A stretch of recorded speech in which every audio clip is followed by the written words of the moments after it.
Philadelphia Eagles quarterback Jalen Hurts is still one of the biggest buys in Dynasty despite a poor season. We will explain why on this episode of the Locked On Dynasty Football Podcast. You are Locked On Dynasty Football, part of the Locked On Podcast Network. Here are your hosts, Marcus Mosher and Kate Madjuk. Welcome back to the Locked On Dynasty Football Podcast, part of the Locked On Podcast Network, your team every day. We'd like to thank you for making us your first listen of the day.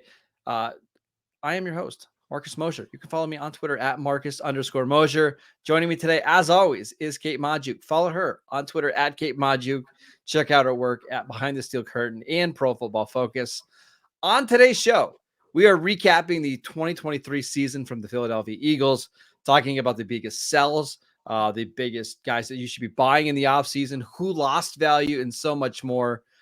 But, Kate, I want to start with Jalen Hurts because I think on the field, not talking about fantasy or dynasty, his stock around the NFL really dropped, right? I think people had him as maybe a top 5 quarterback going into the year. And then I just saw our friends at the 33rd team ranked him as the 14th best quarterback in the NFL coming out of the season. But you and I are both in agreement that you should be buying Jalen Hurts in Dynasty, right? Yeah. And Marcus, I mean, I think you kind of put that discrepancy, perfectly, right? There sometimes is a stark difference in what we see from these players on the field versus what they're actually producing for fantasy football. And I think a great example of that is, again, sort of this perception that Jalen Hurts had a down year. He had 9 finishes as a top 5 quarterback this year. He finished as the overall QB2 in fantasy football and wasn't so healthy in the second half of the season. We saw a small dip in production after their week 10 bye. But I think all in all, you walk away with a QB2 finish, like with that mobility, with the upside he has as a passer when this team is in a better position. I mean, we can talk all day about what happened with this Eagles team. I don't know really where you can start. A lot of, things went wrong on the defense. I don't know how much that really impacts the offense, but also sometimes it just felt like the chemistry was off on this entire roster in 2023. And I think Jalen Hurts' health, I think all of that played a huge part of that. Devonta Smith wasn't fully healthy. Like, do you think health played a part in this? Oh, absolutely. He couldn't run. Like, he couldn't scramble at all. And a lot of his game is built on being able to run. This is why, Kate, I was looking at the ADP for quarterbacks a couple of days ago when you and I were getting ready to do the show. And I legitimately thought, okay, hey, I think this might be the time to buy Jalen Hurts because obviously people are going to have Patrick Mahomes and Josh Allen and Lamar Jackson coming off his MVP season ranked ahead of him. Not the case. Not the case at all. On Dynasty League football right now, he's being drafted as the QB2 only behind Patrick Mahomes. And yet, I'm still buying because he was as banged up as you're going to see a quarterback. There was a good month stretch, Kate, where he couldn't move and still was producing. Now I think he gets an upgrade in Kellen Moore as the offensive coordinator. The weapons are going to be there. I just don't see him having a worse season than what he had last year. And that wasn't a bad season at all from a fantasy perspective. And I mean, you look at his safety as, from a contract perspective, Marcus, like Jalen Hurts, he's 25 years old. He just signed a 5-year, $255 million contract just last offseason. So let's not forget, he is in this for the long haul. The Eagles are tied to Jalen Hurts for the foreseeable future. I mean, even heading into 2027, Marcus, he carries $44 million in dead cap. Like, the Eagles are stuck, right? Like, regardless of how you want to paint this picture. But I mean, we've said it time and time again, that stability factor that you get via a contract that kind of snipes a team in, regardless of how things go. Like, they are building this franchise around Jalen Hurts. I don't think that's a question mark. Obviously, they don't have a ton of answers on the defense either, which you can revitalize that defense. They obviously have a lot of strengths on the defensive line, but Marcus, if they don't find some answers in the secondary quickly, that could put Jalen Hurts in a position to keep on throwing that ball. And coming back, getting that mobility back, like the knee injury definitely doesn't just play a part in like his production as a rusher, right? It also changes the way that he and defenses approach him as a passer, because a lot of that efficiency that he earns as a passer comes based on that mobility. So like we can go chicken to the egg, or chicken, which came first, chicken or the egg, but like, you know, even Jalen Hurts' ability as a passer kind of lives and dies on those legs and being able to set up that dual threat ability. Like that is so key. Now, I mean, yeah, I think there's no questions about what to do with Jalen Hurts. He is, when healthy, a top 3 quarterback. When not healthy, he's a top 6 at worst. Crazy. It's absolutely crazy. Now, just to be transparent, I would still take Josh Allen over Mhm. Jalen Hurts in my dynasty leagues. I just think there's a little bit more consistency there. Uh, but I'm absolutely willing to pay whatever it costs to go get Jalen Hurts. I just think the floor is so ridiculously high because of the rushing touchdown potential. I also just really trust this Philadelphia organization to like get things figured out. They're not going to be happy with this team slumping and the way that they finished the year. So go buy Jalen Hurts, even despite the bad season, because as you mentioned, Kate, even when he's hurt and not playing well, it's QB6, right? I mean, that's just such a luxury to have a quarterback like that. Oh, for sure. And I mean, Marcus, from like a contract perspective, he's with his top 2 wide receivers, at least through the 2026 season. AJ Brown under contract through 2027. He will become a free agent in 2027. Devonta Smith set to become a free agent in 2026.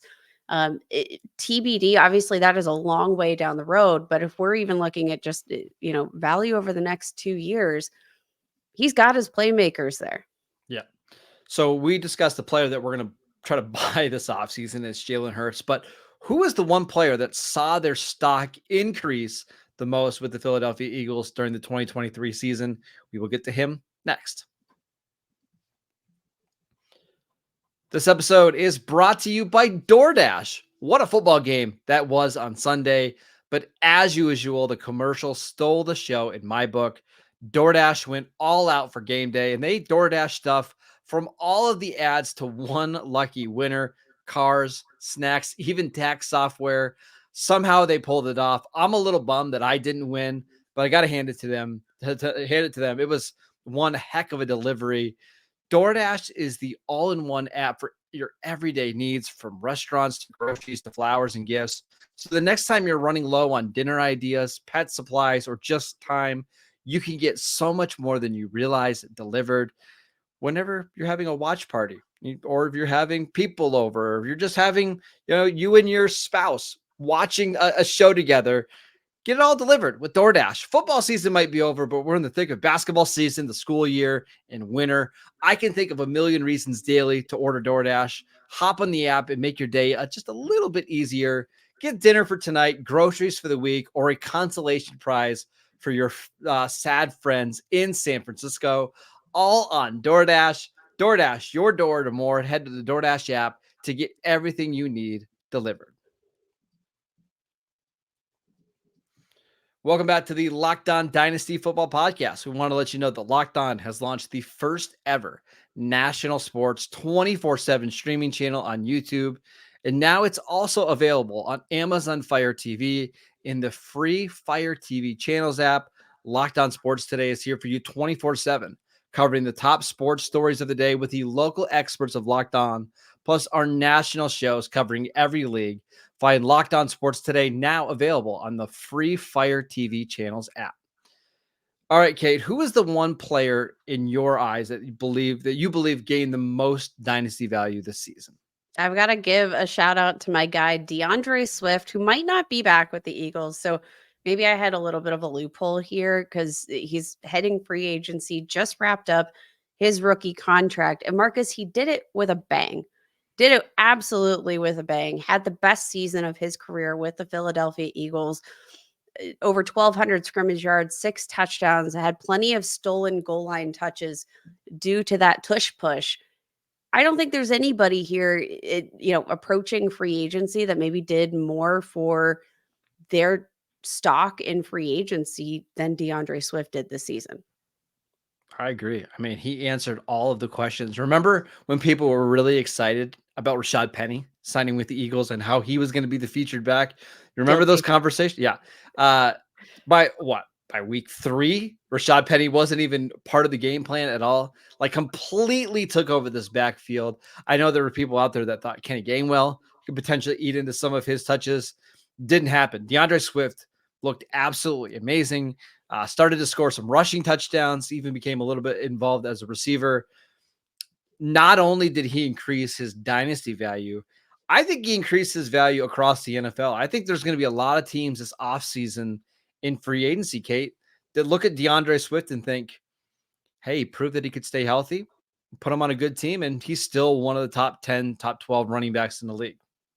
Yeah, average 4.5 yards per carry this year. Again, not the best touchdown production, but second most yards after contact per attempt in his career. Career highs in missed forced tackles, runs of 10 plus yards. Like, Can we mention why he didn't have the rushing touchdowns? That tush push, baby.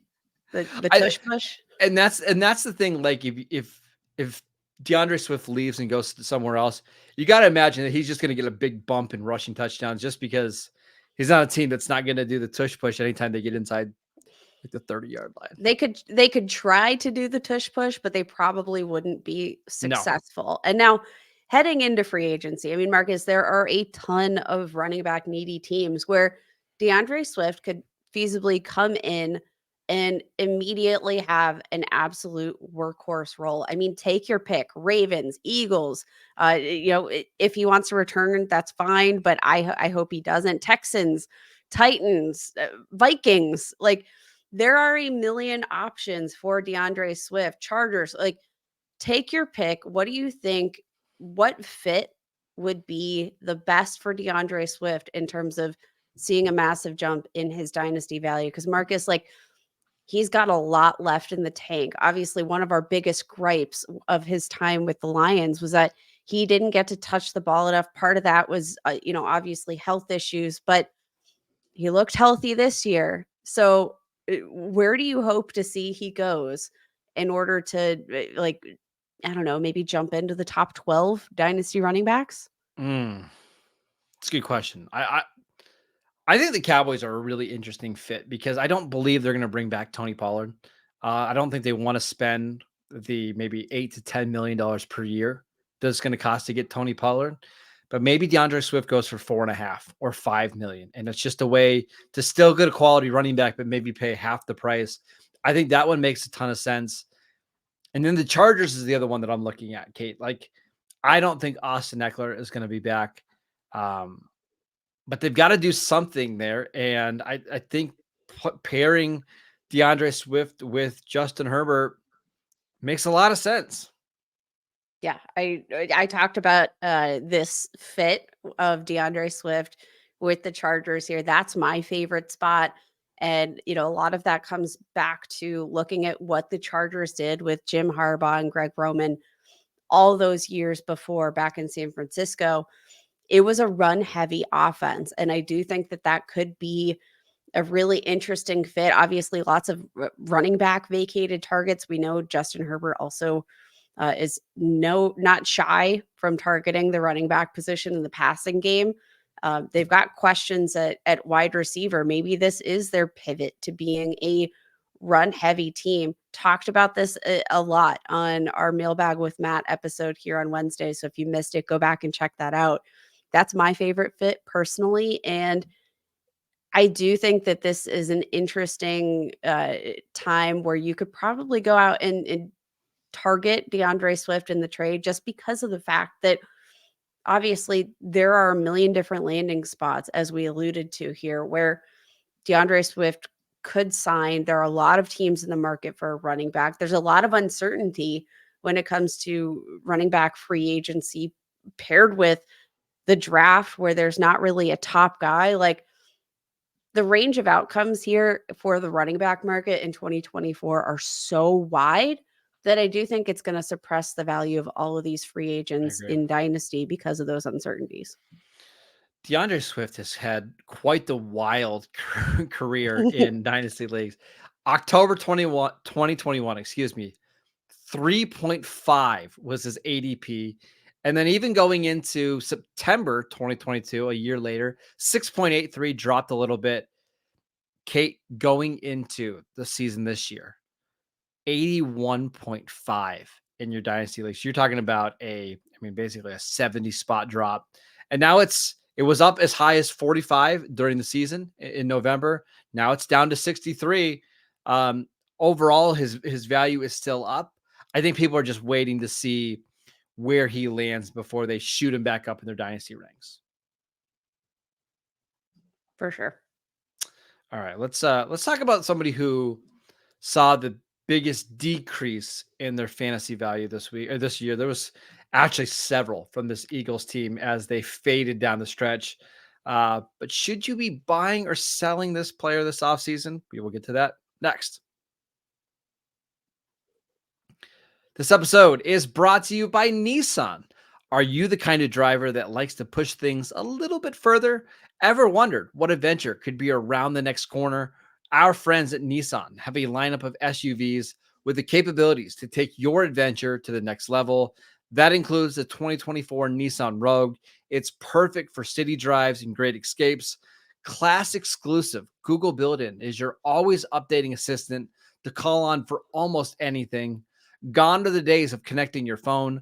Google Assistant, Google Maps, and Google Play Store are built right into the 12.3-inch HD touchscreen system. The 2024 Rogue is the perfect midsize crossover for your next adventure. Nissan's incredible lineup also includes the 2024 Nissan Pathfinder. It has room for up to 8, an expansive cargo capacity, and the advanced available 4x4 capability. Take the Nissan Rogue, the Nissan Pathfinder, or the Nissan Armada and go find your next big adventure. Shop nissanusa.com.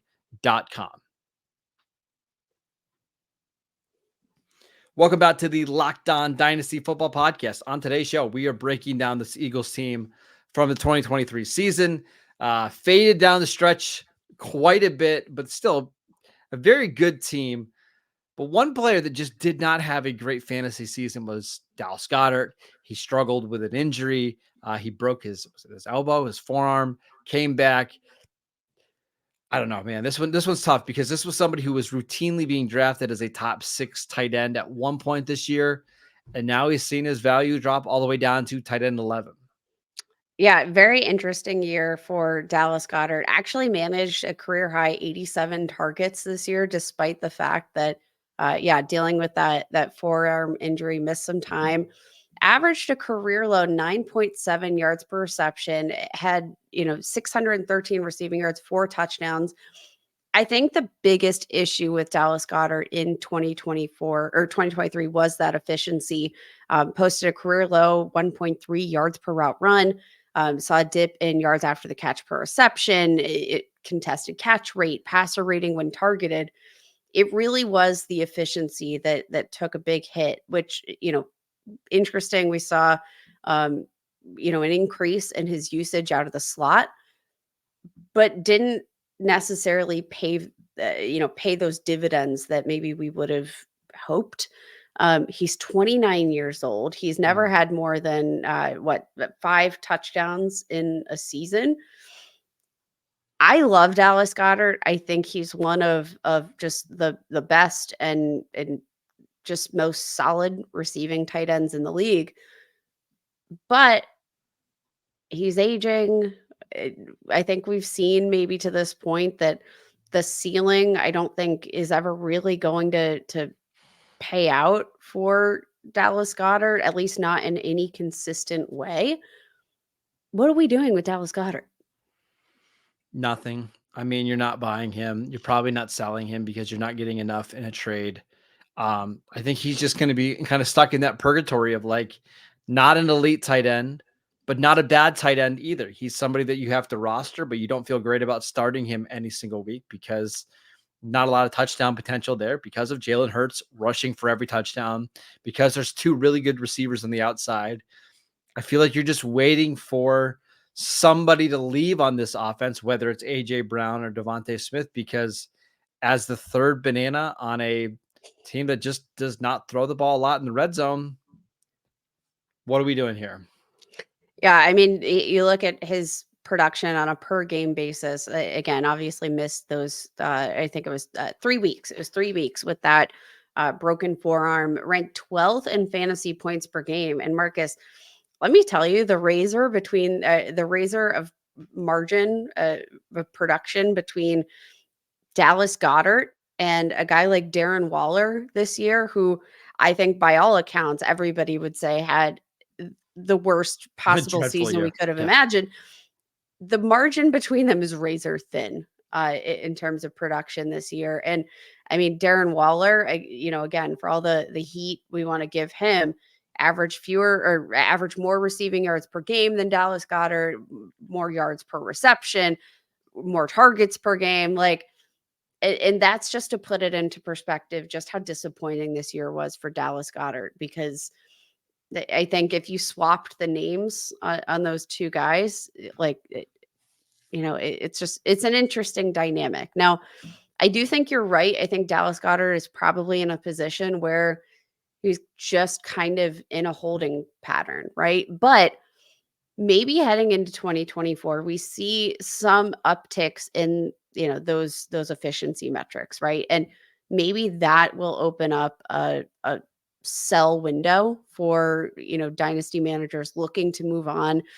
I think purgatory is probably like the right word to use for Dallas Goedert right now. You can't do much with him, and he's, I think, a high enough caliber tight end that unless you have a top tier guy, you're probably starting him every other week. So like he's a really challenging tight end to roster, I think, at this point. But again, I think if there are improvements in this offense overall next year, I think that could improve some of his efficiency, some of those disappointments that we saw, and open up some of that opportunity here for dynasty managers to escape.